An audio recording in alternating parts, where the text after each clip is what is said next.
நம் ஆண்டவர் இயேசு கிறிஸ்துவின் நாமத்தினால் மகிழ்ச்சியும் சமாதானமும் நம் அனைவரோடும் இருப்பதாக.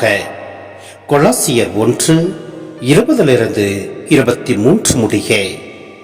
சிலுவையில் இயேசு சிந்திய இரத்தத்தால் அமைதியை நிலைநாட்டவும் விண்ணில் உள்ளவை மண்ணில் உள்ளவை அனைத்தையும் அவர் வழி தம்மோடு ஒப்புரவாக்கவும் கடவுள் திருவுளம் கொண்டார். முன்பு நீங்கள் இறைவனோடு உறவற்றவர்களாய் இருந்தீர்கள்.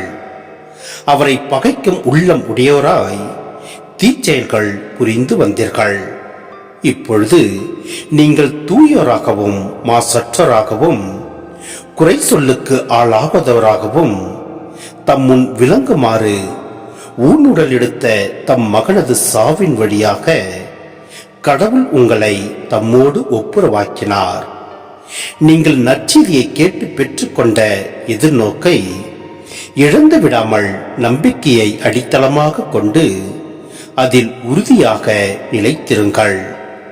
உலகெங்கும் படைப்பனைத்துக்கும் நற்செய்தி பறைசாற்றப்பட்டுள்ளது. சிந்தனை: கிறிஸ்து இறைவனோடு படைப்புகள் அனைத்தையும் ஒப்புரவு ஆக்கியவர் என்னும் கருத்து இப்பகுதியில் வலியுறுத்தப்படுகிறது. இறைவனின் முழு நிறைவும் கிறிஸ்துவில் குடிக்கொண்டுள்ளது என்பதன் மூலம் கிறிஸ்து முழு மனிதராகவும் முழு இறைவனாகவும் ஒரே நேரத்தில் இருக்க இயலாது என்னும் கிரேக்க சிந்தனை இங்கு மறுக்கப்படுகிறது. மனிதரான இயேசுவின் இறப்பு எல்லா மனிதரும் இறைவனோடு ஒப்புரவு கொள்வதற்கும் மீட்பு பெறுவதற்கும் வாய்ப்பை ஏற்படுத்தியது. எனவே இத்தவ காலத்தில் இயேசுவின் பாடுகளை தியானித்து நம் ஆண்டவரில் நிலைத்து நிற்போம். எல்லாம் அல்ல இறைவன் நம்மை நிறைவாய் ஆசீர்வதிப்பார். ஆமென்.